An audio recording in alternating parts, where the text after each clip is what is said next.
নমস্কার। আজ মহাভারত পাঠ করব। আগের দিন বলেছিলাম বশিষ্ঠ মুনির সাথে বিশ্বামিত্রের যে লড়াই লেগেছিল, যুদ্ধ লেগেছিল, কি কারণে যুদ্ধটা লেগেছিল সেটা আজকে বলব। বশিষ্ঠ মুনি আর বিশ্বামিত্র বশিষ্ঠ বিরোধ আর কলমাসপাত রাজার উপাখ্যান। এখানে বিশ্বামিত্র কিন্তু রাজার ছেলে। জিজ্ঞাসেন ধনঞ্জয় অদ্ভুত কথন, বিশ্বামিত্র বশিষ্ঠের কলহ কি কারণ? গন্ধর্ব কহিল শুনো কথা পুরাতন, কান্যকুব্জ দেশে গাধী নামেতে রাজন, তাঁর পুত্র বিশ্বামিত্র সর্বগুণ যুত। তাহলে রাজা গাধী, কান্যকুব্জ দেশে গাধী নামেতে এক রাজন আছে, তার পুত্র হচ্ছেন বিশ্বামিত্র, সর্বগুণ যুত। আর এখানে এই বিশ্বামিত্রের সাথে বশিষ্ঠের ঝগড়া হবে, বিরোধ লাগবে একটাই কারণে। যখন বিশ্বামিত্র যখন বনের মধ্যে যায়, নানা রকম পশু শিকার করতে, অনেক মৃগয়াতে যায়, সেখানে অনেক সৈন্য টৈন্যদের নিয়ে যায়, কিন্তু এক সময়তে খুব ক্লান্ত হয়ে যাওয়ার পর বশিষ্ঠ মুনির আশ্রমে গিয়ে আশ্রয় নেন। বশিষ্ঠ মুনি ব্রাহ্মণ, তিনি তাকে অতিথি সেবা করেন, অতিথি নারায়ণ স্বরূপ সেবা করেন। এবং তখন তার কাছে একজন নন্দিনী, একটা গোপী আছে, যে বলছে যে তুমি সুরভি নন্দিনী, তুমি এক কাজ করো, তুমি এই অতিথিদের সেবা করো। তিনি তখন যে যা চাইছে, তিনি তো সাধারণ নন, তিনি অসাধারণ। কেউ বলছে পালঙ্ক চাই, সঙ্গে সঙ্গে পালঙ্ক এসে যাচ্ছে, জাদুঘরের মতো। যে যা চাইছেন তাকে তাই দেওয়া হচ্ছে, সেইভাবে সেবা করা হচ্ছে, প্রচুর দুধ দেওয়া হচ্ছে, এরকম। তখন সেখানে দেখে বিশ্বামিত্রের খুব লোভ হয় যে একে আমাকে দিতে হবে। বশিষ্ঠ মুনি বলছে যে আমি দেব না, তা আমার কাছে উনি আশ্রয় নিয়েছেন, আমি কেন দেব? তখন বিশ্বামিত্র বললো যে আমি তো রাজার ছেলে, আমি ক্ষত্রিয়, আমি ওনার কাছে আমি জোর করে নেব। বশিষ্ঠ মুনি বলছেন আমি ব্রাহ্মণ, আমি নিরস্ত্র, আমি জোর করলে তুমি যদি নিয়ে নাও আমার কিছু করার নেই। তখন সুরভি নন্দিনী, এই নন্দিনী বলছে যে তখন মুনির দিকে তাকাচ্ছে অসহায় হয়ে। তখন সে চোখের দৃষ্টি বুঝতে পারলেন বশিষ্ঠ মুনি যে তুমি যা পারো এবার করো, আমার কিছু করার নেই এখানে, এক্ষেত্রে আমি কিচ্ছু করতে পারবো না। তুমি যদি বাঁচতে পারো বাঁচো, আর বাঁচতে না পারলে তো আমার কিছু করার নেই, তোমাকে তোমার লড়াইটা নিজেকেই লড়তে হবে। তখন সেই গবি আর কি, তখন তিনি করলেন কি, যে তার মূত্র থেকে সহস্র সহস্র সৈন্য বেরিয়ে আসছে, 4 ফুট থেকে সৈন্য বেরিয়ে আসছে, এবং বিশ্বামিত্রের সমস্ত সৈন্যদেরকে মেরে টেরে রক্ত গঙ্গা বয়ে দিয়ে গেছে। তখন সব একে একে চলে গেছে, যে কটা বেঁচে ছিল সেই কটাকে নিয়ে বিশ্বামিত্র চলে যায়। মনে তার প্রচন্ড ক্ষোভ, বশিষ্ঠ মুনির কাছে হেরে গেল, এ অপমান সহ্য করতে পারছে না। মনের মধ্যে সবসময় কাঁটার মতন খচখচ করছে, বলছে আমি তাহলে আর যাবো না ওদেশে, আমি এই তপস্যা করতে লাগবো। সাংঘাতিক তপস্যা, মাথা নিচু, পা দুটো ওপরে সমানে তপস্যা করে যাচ্ছেন, যে আমি তপস্যা করে তবে আমি ব্রাহ্মণ হবই হব, এরকম রোগা হয়ে গেছে, শীর্ণকায় রোগ, সাংঘাতিক ভাবে তিনি তপস্যা করছেন। তখন ইন্দ্র এসে বলছেন কি চাও তুমি? তা বলছে আমি ব্রাহ্মণ হতে চাই, আমার একটাই উদ্দেশ্য, আমি ব্রাহ্মণ হব, দিয়ে মুনি হব, দিয়ে বশিষ্ঠ মুনিকে আমি হারাবো, এটাই আমার একমাত্র লক্ষ্য। আর মনের মধ্যে ওই যে অপমান, ওই হেরে যাওয়া কিছুতেই ভুলতে পারছে না। ইন্দ্র বলে এটা হবে না, তুমি ক্ষত্রিয় সন্তান, তোমাকে আমি তো ব্রাহ্মণ করতে পারি না, অসম্ভব, তুমি পরের জন্মে ব্রাহ্মণ হয়ে, এই জন্মে তোমার কি মনে হয় তুমি একটু বলো, আমি সেটা তোমাকে দেব। বিশ্বামিত্র যে তা হবে না, আবার তপস্যায় নেমে গেলেন, কঠোর পরিশ্রম করে তপস্যা করে যাচ্ছেন। আবার ইন্দ্র দেবতায় আসেন, বলছেন যে এইবার আমাকে ব্রাহ্মণ, বলছে কি যাও? তো ওই তো আমি আগেই বলে দিয়েছি আমি ব্রাহ্মণ হতে চাই, ব্রাহ্মণ ছাড়া আমার আমি ব্রাহ্মণই হব। তখন ইন্দ্র নিজের পৈতে বিশ্বামিত্রের মুনির বিশ্বামিত্রের গলায় দিলেন, তারপর তিনি বিশ্বামিত্র মুনি হলেন, ব্রাহ্মণ বলা হলো তাকে। তখন তিনি এইবার বলছেন বশিষ্ঠ মুনিকে এবার দেখে নেব, এরকম একটা ভাব খারাপ। কিন্তু তার মধ্যে একটা ঘটনা ঘটে গেল, বশিষ্ঠর পুত্র শক্তি রাস্তা দিয়ে যাচ্ছেন, আর কলমাসপাদ রাজার হচ্ছে মানে পুরোহিত হচ্ছেন বশিষ্ঠ।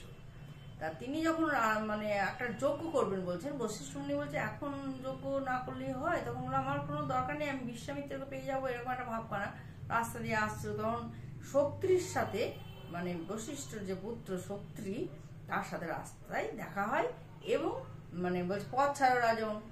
কলমাসপাদ রাজা পথ ছাড়ে না, কলমাসপাদ রাজার উপাখ্যান এখানে। তখন শক্তি তার নিজের শক্তি প্রয়োগ করে বলছে যে তোমাকে আমি রাক্ষস করে দেবো। রাক্ষস যে করলো, কিরকম মজার খেলা। তাহলে বলে আচ্ছা ঠিক আছে। কলমাসপাদ বললেন যে আমাকে তুমি যখন রাজা করেছো, রাক্ষস করে দিলে, আর তোমাকে রাত সারা রাত তুমি থাকবে, নিশাচর হবে। তখন কপ করে গিলে খেয়ে শক্তিকে গিলে খেয়ে চাহ। এইবার সেই রাক্ষসে তার কোনো জ্ঞান নেই। কলমাসপাদ রাজা তো নয়, তিনি তখন নিশাচর রাক্ষস। তখন বনে এসে বশিষ্ঠ তখন এইবার বিশ্বামিত্র এই ব্যাপারটা মানে নিলেন যে এই কলমাসপাদ যে রাক্ষস হলো, তাকে তখন চলো তো তুমি অনেককে খাবে, চলো। বশিষ্ঠ যত পুত্র ছিল বনে যে যেখানে ছিল সবাইকে গপ করে গিলে খেয়ে নিল। বশিষ্ঠ মুনি এসে দেখছে ঘর শূন্য, কেউ নেই, মন খুব খারাপ। বিভিন্ন জায়গায় বশিষ্ঠ বলল যে আর আমার বেঁচে থেকে কি হবে, আমার তো শতপুত্র চলে গেল, এত আমার ঘরে কেউ নেই, আমি আর থাকবো না। তারা সমস্ত জায়গায় পড়াশোনা করতেন, মানে সন্তানেরা বেদ পড়াশোনা করতে চারিদিকে, আমি আর দেখছেন এই ফাঁকা ঘর, আমি সহ্য হয় না। আমি সমুদ্র ডুবে মরবো, সেখানেও মৃত্যু হলো না। আমি পাহাড় থেকে লাফ দিয়ে মরবো, সেখানেও মৃত্যু হলো না। গভীর জল একটা জায়গাতে নদীতে গেছে, সেখানে প্রচুর কুমির, বলছে আমি কুমিরের মুখে গিয়ে মরবো। এ সময় একজন নারী তাকে ডাকছে, আর তখন তিনি শক্তির গলা যেন শুনতে পাচ্ছেন। তখন বলছেন, দেখলেন তার শক্তির বউ মানে তার বৌমা, তিনি বলছেন আপনি মরবেন না, আপনি মরলে আমার কি হবে, কারণ আমার গর্ভে শক্তির সন্তান আছে। তখন বশিষ্ঠ মুনি দেখছেন যে আমার বংশধর আছে, আমি আর মরতে পারি না। তখন সেই অবস্থায় তিনি তার বৌমাকে নিয়ে এলেন তার বাড়িতে। সেই অবস্থায় আবার কলমাসপাদ রাজা এসেছে, ওদেরকে খাবো। তখন বৌমা বলছেন যে এবার তো আমাদের মৃত্যু অনিবার্য। বশিষ্ঠ মুনি বলেন কোনো চিন্তা নেই। তিনি এক ফোঁটা জল, মন্ত্রপুত্র জল তার গায়ে ছিটিয়ে দেওয়া হয়। তখন সেই রাক্ষস থেকে আবার পুনরায় কলমাসপাদ রাজা হয়ে যান। তিনি তখন খুব দুঃখ করছেন, আমি খুব অন্যায় কাজ করেছি, আমি এই কাজ আমার মানে করা উচিত নয়, আমি খুব অন্যায় করেছি বলে ক্ষমা চেয়ে নেন। এতমতে শক্তির পুত্র হয় পরাশর। পরাশর তো বাড়িতে কাউকে দেখছে না, শুধু বশিষ্ঠ মুনি আর মাকে দেখছে। ভাবছে তাহলে পরাশরই তার বশিষ্ঠ মুনি তার বাবা। মায়ের সামনে একদিন বলে ফেলেছে বাবা, তখন মায়ের মনে খুব দুঃখ হয়েছে। তখন আড়ালে একটু কান্দে ছেলেকে বোঝালেন যে উনি তোমার বাবা নন, উনি তোমার দাদু হন। তোমার বাবা আমার পেটে যখন তুমি ছিলে তখনই তোমার বাবা মারা যায়। পরাশর মুনি তো ভীষণ রেগে গেছেন, বলছি এ তো মানে মারা যায় না, আমার বাবাকে মানে রাক্ষসে খেয়েছে, আমি সবাইকে আমি শেষ করে দেবো। তখন বশিষ্ঠ মুনি বললেন শান্ত হও দাদু ভাই, মানে পৌত্রকে বলছেন শান্ত হও, ব্যাপারটা তুমি শোনো। শক্তির ক্ষমতা ছিল, সে ক্ষমতার সে অপব্যবহার করেছে। কলমাসপাদ রাজাকে সে রাক্ষসে পরিণত করেছে। তার ফলস্বরূপ কি হয়েছে, মানে রাজায় রাক্ষসী তাকে গিলে খেয়ে নিল। এইখানটা কিন্তু আমাদের ভীষণ বুঝবার আছে। আমাদের এই সমাজে আমরা নিজেরা যদি কারো খারাপ করি, তাহলে সেই ফল, খারাপ ফলটা কিন্তু মানে তীরের মতন বা বুমেরাং হয়ে উল্টো দিকে একদম ফিরে আসবে। যেমন বলা হয় প্রত্যেক ক্রিয়ার সমান ও বিপরীত প্রতিক্রিয়া আছে। আমরা তো আগে থেকেই যে মানে নিউটনের তৃতীয় সূত্র অনুসারে জানি। এখানেও সেই শক্তি যে বল প্রয়োগ করলো, যে অন্যায় করলো, যারা মানে একটু সহ্য করতো, তিনি ব্রাহ্মণ পুত্র, রাজন যদি পথ ছেড়ে দিতেন তাহলে তো এত কাণ্ড হতো না। তিনিও বলছে না পথ ছাড়বো না, ও যে পথ ছাড়বো না। এই যে ব্রাহ্মণ হওয়া সত্ত্বেও তার যে ধৈর্য নেই, তার অনেক গুণ থাকতে হবে, তবেই তাকে ব্রাহ্মণ বলা হয়। এমনি ব্রাহ্মণ হয়ে গেল বলেই সবাইতে ব্রাহ্মণ হয় না, ব্রাহ্মণ অনেক গুণ আছে, গুণ থাকতে হবে, সহ্য গুণ আছে, ক্ষমা গুণ থাকতে হবে। তখন সেইটার যে অপব্যবহার উনি করেছেন তার ফল তিনি পেয়ে গেলেন। তখন পরাশর মুনিকে বললেন তোমার এই কাজ নয়, তুমি এটা তোমার, তার ফল তিনি পেয়েছেন, তোমার আমার যে পুত্র তিনি পেয়েছেন, তুমি তোমার কাজ করো। পরাশর মুনিকে এই হচ্ছে আজকে বিশ্বামিত্র বশিষ্ঠ বিরোধ আর কলমাসপাদ রাজার উপাখ্যান। আমি একটু পাঠটা মহাভারতের করে শোনাচ্ছি, যদিও একটু বড় হবে, তবুও আমাকে এটা না পড়লে হবে না। এটা একটু মানে যে ঘটনাগুলো ঘটেছিল একটু মহাভারতের ভাষায় আমি বলছি।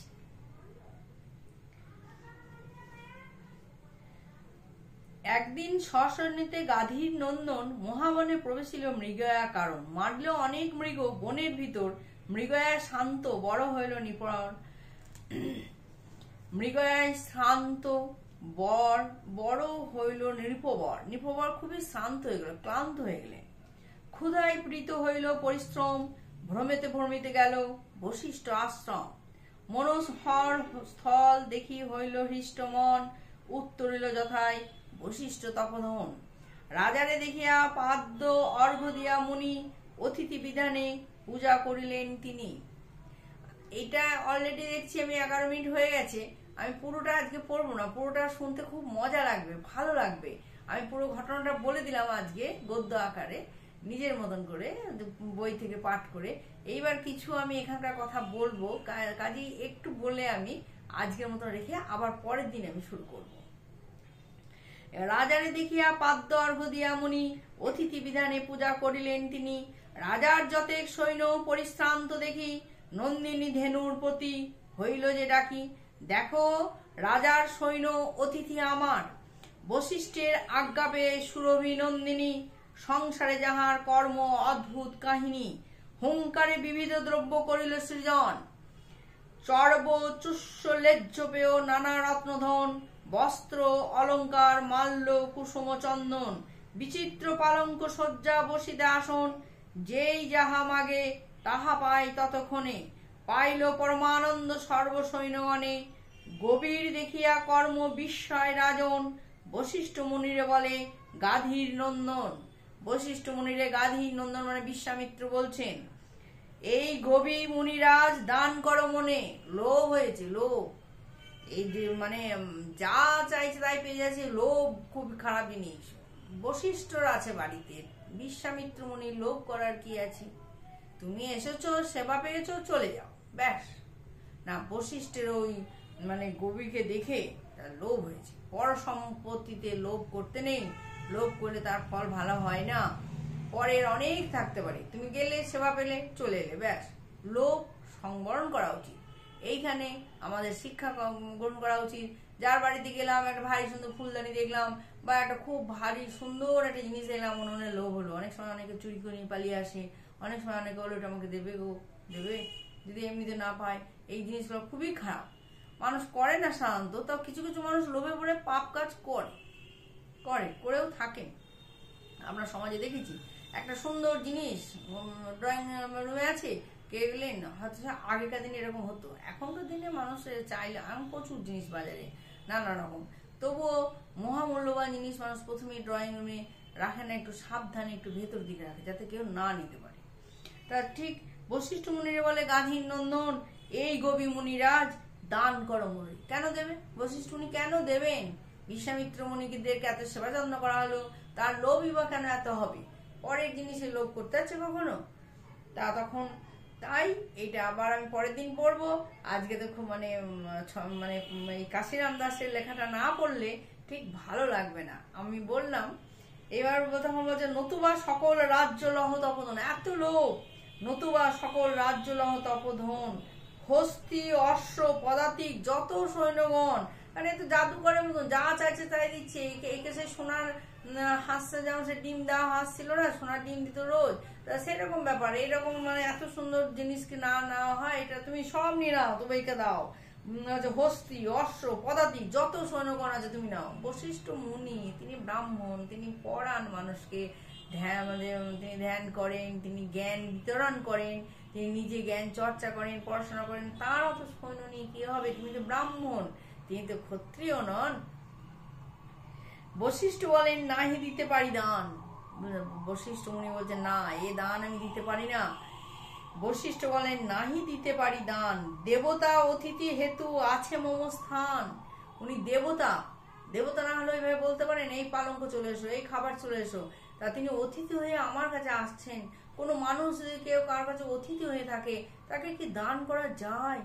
আমার কাছে যদি কেউ অতিথি আসেন, না ওটা দাও, আমাকে দিকে কোনো একটা জিনিস দান করেন, যদি একটা দাও, আমার দান করা জিনিস আবার তা কাউকে দিতে হয় না, এটা একটা স্মৃতি, আমি দিতে পারি না। ঠিক মানে বশিষ্ঠ বলেন, নাহি দিতে পারি দান, দেবতা অতিথি হেতু আছে মম স্থান। রাজা বলে, মুনি তুমি জাতিতে ব্রাহ্মণ, ব্রাহ্মণের হেন দ্রব্যে নাহি প্রয়োজন। তোমার এরকম দ্রব্য নিয়ে কি হবে? তুমি তো ব্রাহ্মণ। হেন দ্রব্য মুনিবর, রাজাকে যে সাজে, এই জিনিস রাজার কাছে থাকা উচিত। কি করিবা তুমি ইহা, থাকো বনমাঝে। ওনাকে নিয়ে তোমার কি কাজ? তুমি বনমাঝে থাকো। বশিষ্ঠ মুনিকে বিশ্বামিত্র বলছে। সেবা পেয়ে হলো না, লোভ হয়েছে। মুশকিল আছে। মানুষকে অতিথি হিসেবে সেবা করলে অনেকে বলে বসতে চায়, বসতে বলে শুতে চায়, এরকমই হয়। গবি নাহি দিবে যদি আপন ইচ্ছায়, নিশ্চয় লইব গবি জানাই তোমায়। এবার সে রাজা ক্ষত্রিয় অপমান হয়ে গেছে, তোমাকে আমি চাইলাম, তুমি দিলে না, তো আমি এবার সেটা অধিকার করে নেব। নমস্কার, আজকে এই পর্যন্ত থাকলো, পরের দিন আবার পড়বো। রাখি, ভালো থাকবেন সকলে।